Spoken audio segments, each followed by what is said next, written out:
exercise that you just did, I imagine in all of your years here in the Senate, you've never prepared for a midterm election that way. Is that right? That is exactly right. So why is this moment different? We have never had a president like Donald Trump whose ambition, whose sole focus and desire, it seems, is to overturn the election and cheat at the election.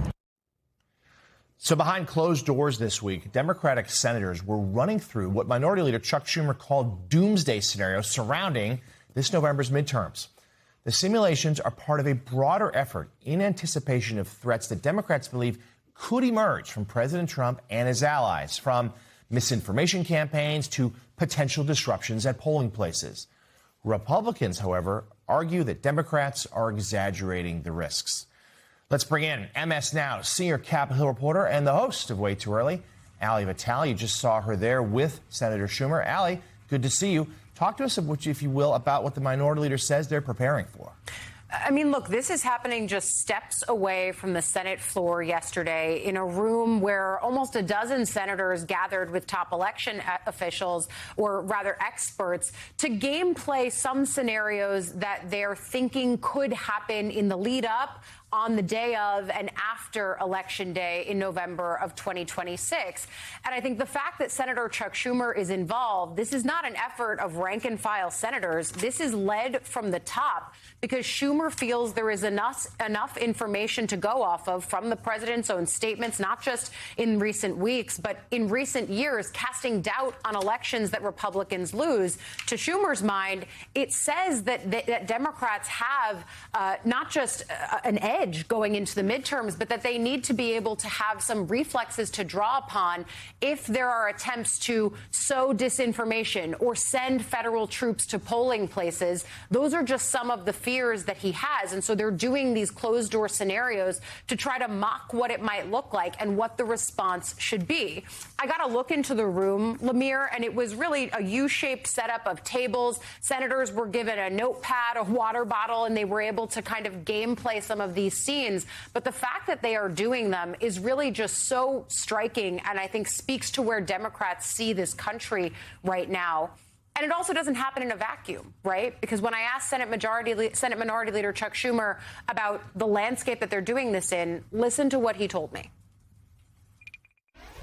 As you look at the fact that more election deniers are being elected into office, though, what do you think about the fact that most senators on the Republican side see that you're doing this and say they're being hyperbolic, they're being emotional? If you could do a truth serum and give it to Republican senators, about 80% of them would agree he's trying to steal the election. The trouble is they're too damn scared to say anything about it. But if we keep at it and keep at it and keep at it, every so often you get someone on our side. And the more we do that, the greater chance we have of stopping them, but of also winning elections so we can prevent these bad things from ever happening again.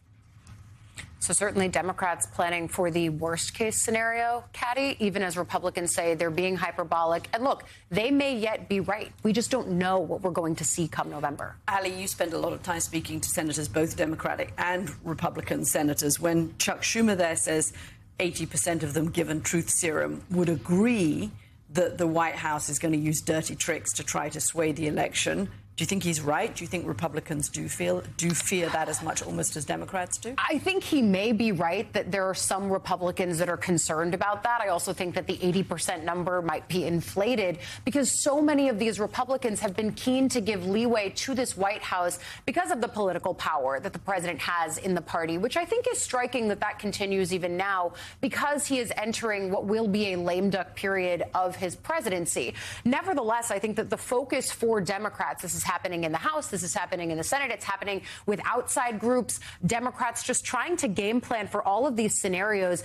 And it's not just something that they feel will be pushed back on in court. Certainly, I talked to Mark Elias, who was part of this mock drill that they did yesterday in the Senate, and he was saying that he feels the courts will be a part of this. But for senators, Schumer gave me the example that one of the states that they're looking at is Texas. And what happens if there are federal enforcement officials sent to the polls? What might the pushback actually look like? And to Schumer, it's not something that starts in the courts. It's something that starts with local law enforcement officials in various counties across the country, making some preemptive calls, making sure they know what their pushback should look like. And so they're trying to do a coordinated effort and at the same time also trying not to make it be such a fear and such a concern that their imaginations and the electorate's imaginations run wild and people feel too depressed to turn out to vote. I mean, it's a careful balancing act. And I also think, and I asked Schumer this, is there a fear that they warn people too much and that if Democrats don't win in these elections in the way that Schumer and other Democrats feel they will,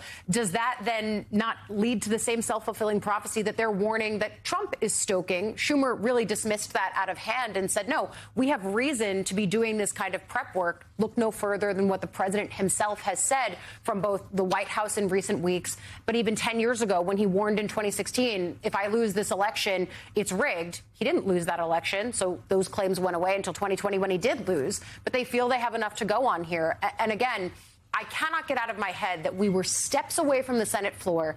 They were doing these sort of doomsday democracy scenarios and then going back to the business of the Senate. It's this real holding two things at once that senators are doing right now ahead of the midterm elections that I think is just stunning.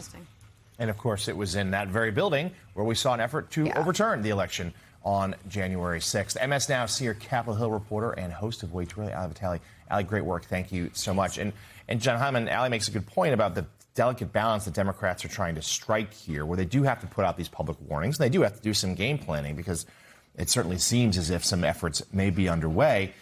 And I think that you don't want to depress your voters about it. But at the same time, I think it's necessary to be out there and saying, look, this is coming because President Trump is doing that. He had an Oval Office address last week with sort of ridiculous claims about 2020. But really, it's clear the goal of that was to sow doubt for 2026. Well, and to lay down a pretext for if the elections go the way the polls suggest they are going to go, for Donald Trump to be able to stand up and say, see, remember that you all made fun of that Oval Office address I gave back over the summer, but I told you that China could infiltrate our voting systems. And although we don't have evidence of that yet, there's a good chance they're all very vulnerable. And they have all those voter files out there that you can publicly obtain. So we got to investigate it. This election is in doubt. We must, we're not going to certify the results of this election.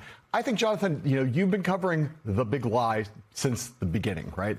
And one of the really consistent patterns of Donald Trump is that he obsessively, compulsively, delusionally does not want to accept the results of any election that he is seen as a loser in or that he's actually lost, right? And everything he's done over the course since he came back into office has been telling people as clearly as he can, through his actions, through his words, through his deeds, and through his history, that Democrats should be worried about this. And the message to voters that we need to turn out in large numbers, Democrats to their voters, we need to turn out in large numbers, make this too big to rig, is a good message to try to keep people motivated. But until yesterday, what I had seen was a lot of Democrats talking about this problem rather than doing anything about getting ready for it. It's kind of like, we must come up with a really sophisticated policy on dealing with the economic impacts of AI.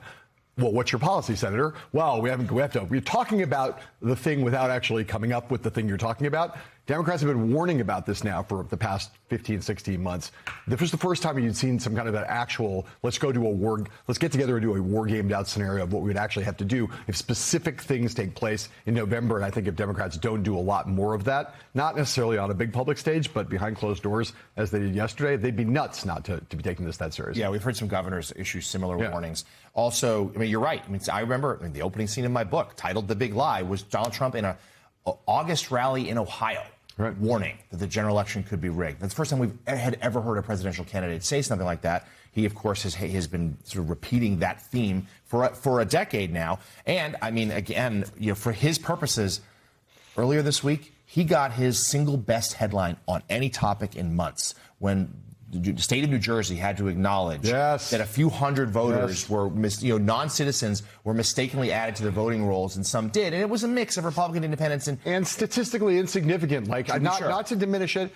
Anytime he breaks the law, and we should be serious and vigilant about making sure that there's no voter fraud. But it was a mistake. 400 votes were cast, against given the broad vote totals, it's a statistically insignificant number. And that's been the case. We've seen voter fraud in the history of America, but just not on a scale that's ever been enough to tip an election. Yes, but for his campaign, incredible, incredible, especially in a blue state.